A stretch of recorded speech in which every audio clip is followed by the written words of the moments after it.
Salut à tous, j'espère que vous allez tous très bien. On se retrouve pour le nouveau concept dont je vous avais parlé. Pour ceux qui sont sur la chaîne depuis un an environ, vous avez connu les analyses d'avant-match. Cette année, le calendrier est beaucoup plus restreint, on a les actus OM qui sortent plus régulièrement aussi, les matchs sont très resserrés, on aura parfois 2 ou 3 matchs par semaine. J'ai décidé donc de préparer un concept pour regrouper les analyses d'avant-match. Il y aura mes pronos, les forces et les faiblesses des adversaires, les joueurs clés, donc j'espère que ça va vous plaire, n'hésitez pas en tout cas à nous faire vos retours. N'hésitez pas à nous suivre sur Twitter et Insta, les liens sont en description, à vous abonner en activant la cloche de notification, à laisser un petit pouce bleu et à réagir à la vidéo dans les commentaires.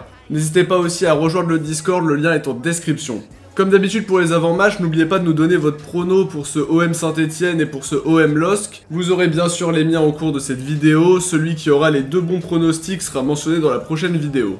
On va commencer cette vidéo par le match de ce jeudi soir, le premier match de la saison devant un vélodrome rempli de seulement 1000 spectateurs malheureusement. Troisième match de la saison pour l'OM qui a pris 6 points en 2 matchs, tout comme Saint-Etienne qui débute bien sa saison après une victoire 2-0 contre Lorient et une victoire 2-0 contre Strasbourg. Le vainqueur de ce match passera seul leader du championnat, donc l'enjeu est présent. Du côté de l'OM, vous le savez, 2 victoires aussi, l'une contre Brest 3-2 à l'extérieur, une à Paris à l'extérieur 1-0 bien évidemment. Comme d'habitude, je vous donne ma compo probable pour l'OM contre Saint-Etienne. On va garder le 4-3-3 à mon avis, mais en conférence, Villas-Boas parlait peut-être de changer de système. Pour ma part, je reste sur le 4-3-3, Mandanda au but, Sakai à gauche puisqu'Amavi est suspendu et Nagatomo n'est pas qualifié pour ce match en retard. À droite, on peut espérer le retour de Boudassar, même si un doute existe encore. Alvaro et Chaetatsar devraient logiquement être alignés en défense centrale. Camara en sentinelle avec devant lui Rongier et Gay puisque Sanson est aussi incertain, mais a quand même des chances d'être présent, mais pourquoi pas, à voir. À gauche Payet, à droite Thauvin et dans l'axe Marley Ake puisque Benedetto est suspendu. Contre Lille, on pourrait retrouver une équipe similaire mais quand même avec quelques retours. Mandanda au but, Nagatomo à gauche, Sakai ou Sarr à droite selon l'état de forme de Sarr, Alvaro et Chaetatsar en charnière, Camara en 6, Rongier pourrait retrouver enfin Sanson au milieu,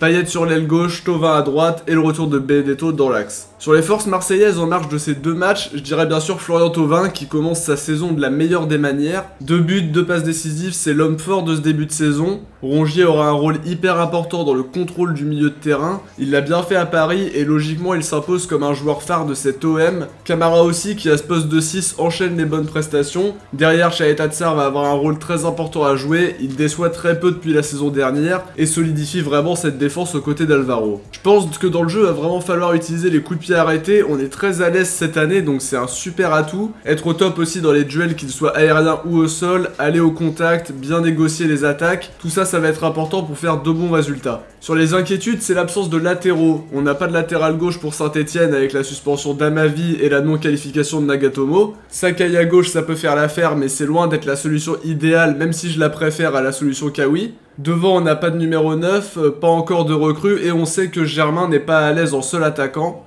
Marley Ake pourrait être titulaire et montrer qu'il a sa place. Il a souvent été testé à ce poste-là en match de prépa. Donc pourquoi pas. Pour le match contre Lille, le groupe sera en tout cas plus étoffé à nouveau. Sur les forces stéphanoises, faudra se méfier de cette équipe qui est une très belle équipe quand même, faut l'avouer. C'est pas un hasard s'ils ont gagné leurs 2 premiers matchs, l'effet Puel se fait ressentir. Faudra être attentif notamment au Marseillais Wesley Fofana qui a montré toutes ses qualités, notamment une prestation XXL contre Paris en coupe. Il est très convoité et même sur le départ. Neyou aussi est un joueur à suivre, jeune milieu de terrain, je trouve qu'ils se font très bien dans cette équipe. Récemment convoqué en équipe du Cameroun d'ailleurs. 2 joueurs aussi très intéressants, c'est Denis Bouanga, buteur contre Strasbourg. Nordin aussi avec ses 2 passes D. Dernier joueur qui est en forme, Amouma avec un doublé contre Lorient. Il évolue maintenant sur le front de l'attaque, ça peut être super dangereux. Un très beau premier but contre Lorient et sa finition était vraiment impeccable sur le deuxième aussi. Faudra être vigilant et rien lui laisser. Sur les forces lilloises, c'est une équipe quand même qui va nous poser des problèmes, j'en suis persuadé. Ils sont pas forcément hyper convaincants depuis le début de la saison, je trouve. Ils font le boulot, en tout cas, 6 points quand même, avec 2 victoires 1-0 contre Reims et Metz. Une victoire dans les dernières minutes contre Metz, c'est possible quand même d'en venir à bout. Le mercato lillois a été agité, on a vu les départs d'Osimhen, de Gabriel par exemple. L'équipe reste malgré tout très intéressante avec Maignan bien sûr, un super gardien. José Fonte avec son expérience en défense, Bamba et Ikoné sur les côtés c'est très fort. Le milieu Soumaré André est très intéressant et le duo Yilmaz-David est perfectible mais pourrait être très intéressant par la suite une fois qu'il sera rodé, notamment pour le très prometteur américain dont on attend beaucoup de choses quand même. Pour mon pronostic, je miserais sur une victoire marseillaise 2-1 contre Saint-Etienne. Je vois bien les Stéphanois marquer quand même, je pense à Amouma en particulier. Je vois un but de Thauvin et peut-être le premier but pour un professionnel de Marley Ake. Il a marqué en amicaux mais il a pas marqué en match officiel. Pour ça il devrait être titulaire bien sûr, mais c'est possible. Pour le prono du match OM-LOSC, je dirais un match nul 1 partout, un but de David côté lillois et un but de Benedetto pour Marseille. Je pense que l'enchaînement des matchs pourrait être un peu compliqué à suivre, on a beaucoup donné contre Paris déjà. Mais je pense qu'on a largement les moyens de s'imposer quand même, mais par sécurité, je dirais un match nul, un partout. Voilà les amis, c'est déjà la fin de cette vidéo, j'espère qu'elle vous a plu. Si c'est le cas, dites-le nous en commentaire. On se retrouve demain soir pour le débrief d'OM Saint-Etienne. Merci à tous d'avoir regardé cette vidéo. Ciao, portez-vous bien et surtout allez l'OM.